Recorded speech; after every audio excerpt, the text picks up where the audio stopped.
नमस्कार, vision IAS के news today के इस अंक में आप सभी का स्वागत है। इस अंक में हम आपके लिए लेकर आए हैं यूपीएससी परीक्षा की दृष्टि से महत्वपूर्ण कुछ अहम खबरें। इस अंक के साथ मैं हूं दिव्या तोमर।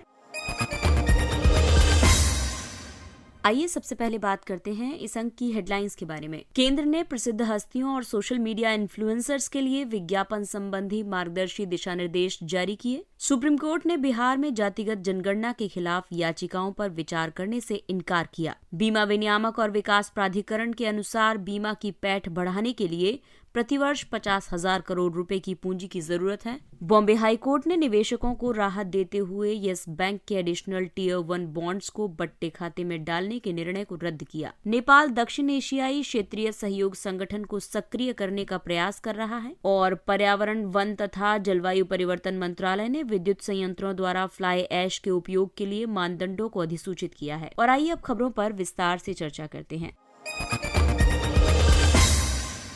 इस अंक की सबसे पहली खबर प्रसिद्ध हस्तियों और सोशल मीडिया इन्फ्लुएंसर्स के बारे में है। केंद्र ने प्रसिद्ध हस्तियों और सोशल मीडिया इन्फ्लुएंसर्स के लिए विज्ञापन संबंधी मार्गदर्शी दिशा निर्देश जारी किए हैं। ये दिशा निर्देश उपभोक्ता संरक्षण अधिनियम यानी सीपीए 2019 के तहत जारी किए गए दिशा निर्देशों के अनुरूप हैं। सीपीए 2019 के तहत भ्रामक विज्ञापनों और भ्रामक विज्ञापनों के अनुमोदन की रोकथाम 2022 पर दिशा निर्देश जारी किए गए हैं। ये दिशा निर्देश उपभोक्ताओं को अनुचित व्यापार प्रथाओं और भ्रामक विज्ञापनों से बचाने के लिए एक रूपरेखा प्रदान करते हैं। दरअसल इन दिशा निर्देशों की जरूरत इसलिए है क्योंकि प्रचार प्रसार के लिए अब सोशल मीडिया का उपयोग बढ़ रहा है। साथ ही भारतीय विज्ञापन मानक परिषद द्वारा विचार किए गए लगभग 30% विज्ञापनों में इन्फ्लुएंसर्स ने नियमों का उल्लंघन किया है। ऐसा अनुमान है कि भारत के सोशल मीडिया इन्फ्लुएंसर बाजार के 2025 तक 2800 करोड़ रुपए तक पहुंचने का अनुमान है। वर्ष 2022 में ये 1275 करोड़ रुपए था। इस दिशा निर्देश में कई प्रावधान किए गए हैं। इसमें किसी भी सेलिब्रिटी, इन्फ्लुएंसर या फिर वर्चुअल इन्फ्लुएंसर को विज्ञापन दाता के साथ अपने किसी भी प्रकार के भौतिक संबंधों को प्रकट करना जरूरी होगा। विज्ञापनों में स्पष्टीकरण को प्रमुखता से और साफ साफ शब्दों में प्रदर्शित किया जाना चाहिए क्योंकि उन्हें याद करना बहुत मुश्किल हो जाता है। विज्ञापन सरल और स्पष्ट होना चाहिए। इसके अलावा किसी भी उत्पाद के प्रचार के लिए विज्ञापन प्रायोजित या फिर पेड प्रमोशन शब्दावली का उपयोग किया जा सकता है। विज्ञापन करने वाले को ऐसे किसी भी उत्पाद या सेवा का विज्ञापन नहीं करना चाहिए जिसके मूल तथ्यों से उसे उचित तरीके से अवगत न कराया गया हो, यानी कि उसको प्रोडक्ट या सेवा के बारे में पूरी जानकारी न दी गई हो या फिर व्यक्तिगत रूप से उसे इस्तेमाल न किया हो या फिर अनुभव न किया हो। और जो अगला पॉइंट है वो सबसे ज्यादा अहम है क्योंकि अब दिशा निर्देशों का पालन नहीं करने पर 2 साल तक की जेल और 50 लाख रुपए तक का जुर्माना हो सकता है। और आइए अब आपको बताते हैं भ्रामक विज्ञापनों में नैतिकता से संबंधित मुद्दों के बारे में। इसमें सबसे पहला होता है भ्रामक विपणन, यानी कि इसके तहत किसी विज्ञापन को बिना विज्ञापन बताए पोस्ट करना। दूसरा है अप्रामाणिक साझेदारी और कंटेंट। तीसरा मुद्दा यह है कि इन्फ्लुएंसर किसी जीवन शैली या किसी उत्पाद के उपयोग को गलत तरीके से प्रदर्शित कर सकते हैं। चौथा है ऐसे विज्ञापन जीवन शैली के लक्ष्यों के अवास्तविक मानकों की ओर ले जाते हैं जिन्हें प्राप्त नहीं किया जा सकता। पांचवा है चुनने के अधिकार, सूचित किए जाने के अधिकार और हानिकारक उत्पादों और सेवाओं से सुरक्षित रहने के अधिकार का उल्लंघन होता है। अगला टॉपिक जातिगत जनगणना से संबंधित है। सुप्रीम कोर्ट ने बिहार में जातिगत जनगणना के खिलाफ याचिकाओं पर विचार करने से इनकार कर दिया है। हाल ही में बिहार सरकार ने जातिगत सर्वेक्षण का कार्य शुरू किया है। इस सर्वेक्षण का उद्देश्य पंचायत से लेकर जिला स्तर तक एक मोबाइल एप्लीकेशन के माध्यम से प्रत्येक परिवार का डिजिटल रूप से डेटा संग्रह करना है। सर्वेक्षण की अधिसूचना को इस आधार पर रद्द करने के लिए याचिकाएं दर्ज की गई थी कि जाति आधारित जनगणना संविधान के मूल ढांचे का उल्लंघन करती है। सुप्रीम कोर्ट ने याचिकाओं पर विचार करने से इनकार कर दिया है और याचिकाकर्ताओं को पहले उच्च न्यायालय जाने को कहा है। जातिगत जनगणना कार्य में जनसंख्या की जातिवार प्रस्तुति है। केवल 1931 की जनगणना के दौरान जनगणना के आंकड़ों में जाति को एक मापदंड के रूप में शामिल किया गया था। आजादी के बाद से जनगणना में जातिगत खंड में केवल अनुसूचित जाति और अनुसूचित जनजाति की आबादी से संबंधित आंकड़े उपलब्ध रहते हैं। जाति आधारित जनगणना गृह मंत्रालय के प्रशासनिक नियंत्रण में है। इससे पहले 2011 में सामाजिक, आर्थिक और जातिगत जनगणना आयोजित करके जाति आधारित जनगणना की दिशा में प्रयास किया गया था। अन्य पिछड़ा वर्ग आयोग के भीतर जातियों के वर्गीकरण के लिए रोहिणी आयोग का गठन किया गया था ताकि बेहतर लक्षित सेवा प्रदान की जा सके। जातिगत जनगणना की आवश्यकता इसलिए भी है क्योंकि वर्तमान में उपलब्ध जाति संबंधित डेटा लगभग 8 दशक पुराना है और इस वजह से वो अप्रासंगिक है। ओबीसी के उपवर्गीकरण में बाधा आ रही है, जिसका उल्लेख रोहिणी आयोग ने किया है। सरकार के पास नीतियों के निर्माण के लिए पर्याप्त डेटा होना चाहिए। इसके अलावा सभी जातियों को समान प्रतिनिधित्व प्रदान करने की जरूरत है। हालांकि जातिगत जनगणना के खिलाफ जो तर्क देते हैं उनका ये कहना है कि इससे देश का सामाजिक सामंजस्य बिगड़ेगा। इसके अलावा मौजूदा शैक्षिक और रोजगार मानदंडों में असंतुलन पैदा हो सकता है। साथ ही सुप्रीम कोर्ट द्वारा निर्धारित 50% आरक्षण सीमा का उल्लंघन हो सकता है। अगला टॉपिक बीमा क्षेत्र से संबंधित है। बीमा विनियामक और विकास प्राधिकरण के मुताबिक बीमा की पैठ बढ़ाने के लिए प्रतिवर्ष 50,000 करोड़ रुपए की पूंजी की जरूरत है। इरडा के अध्यक्ष ने कहा है कि अगले 5 वर्षों में बीमा की पैठ को दोगुना करने का लक्ष्य रखा गया है। साथ ही 2047 तक सभी को बीमित करना संभव है। बीमा की पैठ किसी विशेष वर्ष में सकल घरेलू उत्पाद की तुलना में बीमा प्रीमियम अंडर रिटर्न का अनुपात है। प्रीमियम अंडर रिटर्न का मतलब ये है कि एक बीमाकर्ता वित्तीय हानि या क्षति के मामले में बीमित व्यक्ति या संस्था को भुगतान की गारंटी देता है और ऐसी गारंटी से उत्पन्न दायित्व के लिए वित्तीय जोखिम को स्वीकार करता है। ये बीमा क्षेत्र में विकास के स्तर को दर्शाता है। वित्त वर्ष 2021 के अंत तक भारत में बीमा की कुल पैठ 4.2% थी। इससे जीवन बीमा की पैठ 3.2% और गैर जीवन बीमा की पैठ 1% थी। बीमा घनत्व यानी कि जनसंख्या की तुलना में बीमा प्रीमियम का अनुपात 2020-21 के $78 से बढ़कर 2021-22 में $91 हो गया है। भारत में बीमा पैठ कम होने के प्रमुख कारण हैं लोगों में जागरूकता की कमी, बाजार में उपयुक्त और मानकीकृत उत्पादों की कमी और उत्पादों में नवाचार की कमी। भारत में बीमा पैठ बढ़ाई जा सकती है अगर संपत्ति बीमा को अनिवार्य बना दिया जाए। इसके अलावा बीमाकर्ताओं के पास गैर बैंक ऋणदाताओं, सहकारी बैंकों और पेमेंट एग्रीगेटर के साथ भी बैंक एश्योरेंस की व्यवस्था होनी चाहिए। बैंक एश्योरेंस किसी बैंक और एक बीमा कंपनी के बीच एक व्यवस्था है। ये व्यवस्था बीमा कंपनी को अपने उत्पादों को बैंकों के ग्राहकों को बेचने की अनुमति देती है। बीमा पैठ को बढ़ाने के लिए वित्तीय क्षेत्र के भागीदारों को सहयोगात्मक रूप से एक साथ काम करना चाहिए। इसके अलावा व्यवसाय समूहों को इस क्षेत्र में पूंजी का निवेश भी करना चाहिए। आपको बता दें कि इरडा एक वैधानिक निकाय है। इसका कार्य भारत में बीमा और पुनर्बीमा कारोबार के विनियमन, प्रचार और व्यवस्थित विकास को सुनिश्चित करना है। आइए अब आपको बताते हैं बीमा कराने के लाभ के बारे में। इसमें बड़े जोखिम विभाजित हो जाते हैं, वित्तीय स्थिरता सुनिश्चित होती है, आर्थिक समृद्धि में मदद मिलती है और दीर्घकालिक संपदा निर्माण होता है। अगला टॉपिक बैंकिंग क्षेत्र से संबंधित है। बॉम्बे हाईकोर्ट ने निवेशकों को राहत देते हुए यस बैंक के एडिशनल टियर 1 बॉन्ड्स को बट्टे खाते में डालने के निर्णय को रद्द किया। वर्ष 2020 में यस बैंक में आरबीआई द्वारा नियुक्त प्रशासकों ने निवेशकों द्वारा खरीदे गए 8300 करोड़ रुपए से अधिक के AT1 बॉन्ड को बट्टे खाते में डालने का आदेश दिया था। हाल ही में हाईकोर्ट ने उस आदेश को रद्द कर दिया है। यस बैंक को बचाने के लिए एक पुनर्गठन योजना के तहत मार्च 2020 में AT1 बॉन्ड को बट्टे खाते में डालने की अनुमति दी गई थी। AT1 बॉन्ड एक तरह के स्थायी या बेमियादी बॉन्ड होते हैं। इनकी परिपक्वता अवधि 100 वर्षों की होती है और ये तुलनात्मक रूप से उच्च ब्याज दर प्रदान करते हैं। इन्हें एक प्रकार का अर्ध इक्विटी यानी क्वासी इक्विटी लिखत माना जाता है और इनमें निवेश ज्यादा जोखिम वाला होता है। AT1 बॉन्ड्स को बेसल समझौते के तहत शुरू किया गया था। बैंक बेसल 3 मानदंडों को पूरा करने के लिए अपने मूल पूंजी आधार को बढ़ाने के लिए ये बॉन्ड जारी करते हैं। भारत में बैंकों को अपनी जोखिम भारित परिसंपत्ति के न्यूनतम 11.5% के अनुपात में पूंजी को बनाए रखना होता है। इसमें से 9.5% टियर 1 पूंजी और 2% टियर 2 पूंजी के रूप में होनी चाहिए। नियमों के मुताबिक यदि बॉन्ड जारीकर्ता का पूंजी अनुपात एक निश्चित प्रतिशत से कम हो जाता है या फिर संस्थागत विफलता की स्थिति उत्पन्न होती है तो बॉन्ड जारीकर्ता को ब्याज का भुगतान बंद करने या फिर ऐसे बॉन्ड को बट्टे खाते में डालने की अनुमति होती है। यस बैंक के मामले में भी ऐसा ही हुआ है। ये बॉन्ड्स अन्य सभी ऋणों की तुलना में सबऑर्डिनेट होते हैं। ये केवल इक्विटी की तुलना में सीनियर होते हैं। और आइए अब आपको बताते हैं बेसल समझौते के बारे में। ये बेसिकली बैंकिंग पर्यवेक्षण पर बेसल समिति द्वारा निर्धारित बैंकिंग पर्यवेक्षण विनियमों का एक समूह है। बेसल 3 विनियम वित्तीय संकट के बाद बनाए गए थे। इसके तहत बेसल 1 और 2 में उल्लिखित न्यूनतम पूंजी आवश्यकताओं को मजबूत किया गया है।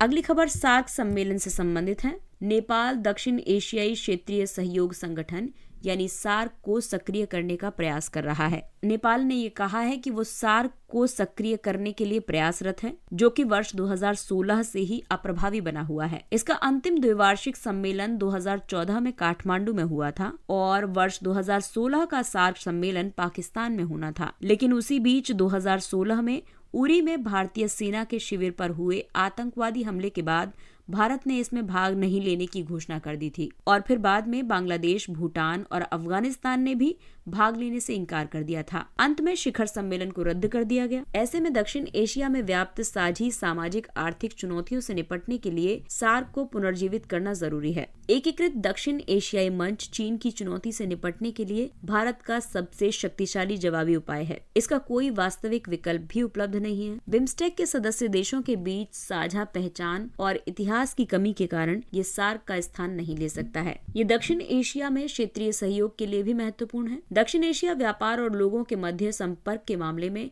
विश्व में सबसे कम एकीकृत क्षेत्रों में से एक है। सार्क इस क्षेत्र के भीतर अपनी विश्वास और शांति के निर्माण में मदद कर सकता है। सार्क एक आर्थिक और राजनीतिक संगठन है। इसकी स्थापना 1985 में हुई थी। इसके सदस्य हैं अफगानिस्तान, बांग्लादेश, भूटान, भारत, मालदीव, नेपाल, पाकिस्तान और श्रीलंका। पर्यावरण, वन और जलवायु परिवर्तन मंत्रालय ने विद्युत संयंत्रों द्वारा फ्लाई ऐश के उपयोग के लिए मानदंडों को अधिसूचित किया। ये पेपर 3 का टॉपिक है। तो वन एवं जलवायु परिवर्तन मंत्रालय ने पर्यावरण संरक्षण अधिनियम 1986 के तहत प्रदत्त शक्तियों का उपयोग करते हुए नवीनतम संशोधनों को अधिसूचित किया है। इन संशोधनों का उद्देश्य देश में कोयला आधारित ताप विद्युत संयंत्रों द्वारा फ्लाई ऐश का बेहतर उपयोग सुनिश्चित करना है। इन संशोधनों में ये कहा गया है कि जिन क्षेत्रों में फ्लाई ऐश भंडारित है उनका वृक्षारोपण के साथ साथ सौर ऊर्जा, पवन ऊर्जा संयंत्रों की स्थापना करके भी पुनरुद्धार किया जा सकता है। फ्लाई ऐश से बनी ईंटों पर आरोपित उच्चतम मूल्य सीमा समाप्त कर दी गई है। इसके अलावा एप्लीकेबल यानी कि प्रयोज्य अनुपालन चक्र के मुताबिक फ्लाई ऐश को उपयोग करने संबंधी लक्ष्य 1 अप्रैल 2022 से लागू हुए हैं। और आइए अब आपको फ्लाई ऐश के बारे में बताते हैं। कोयला जलाने के बाद बचा खनिज पदार्थ ऐश कहलाता है। एक विद्युत संयंत्र में ऐश का एक बड़ा हिस्सा फ्लू गैसों के साथ प्रवाहित करके इलेक्ट्रोस्टैटिक प्रेसिपिटेटर्स के उपयोग के माध्यम से फिल्टर किया जा सकता है। फ्लू गैसों के साथ प्रवाहित होने के कारण इसे फ्लाई ऐश भी कहा जाता है। अनुचित रखरखाव की वजह से इसे उपेक्षित मानकर गड्ढों में बड़ी मात्रा में भंडारित कर दिया जाता है और उसके बाद यह सतह और भूमि जल को प्रदूषित करता है। इसमें सिलिका, एल्यूमिनियम और कैल्शियम के ऑक्साइड की पर्याप्त मात्रा होती है। इसमें सूक्ष्म मात्रा में आर्सेनिक, बोरोन, क्रोमियम, लेड आदि भी होते हैं। इसके अलावा पोर्टलैंड सीमेंट, ईंटों और टाइलों के निर्माण में अपशिष्ट गैसों, पेयजल आदि के शुद्धिकरण के लिए अवशोषकों के निर्माण में इसका उपयोग किया जाता है। साथ ही फ्लाई ऐश के उपयोग को बढ़ावा देने के लिए सरकार ने भी कई उपाय किए, जैसे कि कोयला और लिग्नाइट आधारित ताप विद्युत संयंत्रों के लिए 3 से 5 वर्षों के भीतर फ्लाई ऐश का 100% उपयोग करना अनिवार्य बनाया गया। ऐश के प्रबंधन के लिए ऐश ट्रैक नामक मोबाइल ऐप लॉन्च किया गया। सभी प्रासंगिक सरकारी योजनाओं में फ्लाई ऐश आधारित उत्पादों का उपयोग अनिवार्य किया गया। प्रधानमंत्री ग्रामीण सड़क योजना इसका एक उदाहरण है। और आइए बात करते हैं कुछ अन्य महत्वपूर्ण सुर्खियों के बारे में। अधीनस्थ न्यायपालिका में रिक्तियां। एमिकस क्यूरी यानी न्याय मित्र ने उच्चतम न्यायालय में एक हलफनामा पेश किया है। यह हलफनामा अधीनस्थ न्यायपालिका में न्यायिक रिक्तियों को भरने से संबंधित है। एमिकस क्यूरी यानी कि न्याय मित्र विधि विशेषज्ञ होते हैं। इस हलफनामे के मुताबिक 6 राज्यों की अधीनस्थ न्यायपालिकाओं में अधिकारियों के 26% से ज्यादा पद रिक्त हैं। इन राज्यों में ओडिशा, मध्य प्रदेश, बिहार, तमिलनाडु, पंजाब और हरियाणा शामिल हैं। इन रिक्तियों का कारण राज्य सरकार द्वारा धन आवंटन में देरी या फिर धन का वितरण नहीं करना है। इसके अलावा भूमि आवंटन का मुद्दा भी राज्य सरकार के पास लंबित है।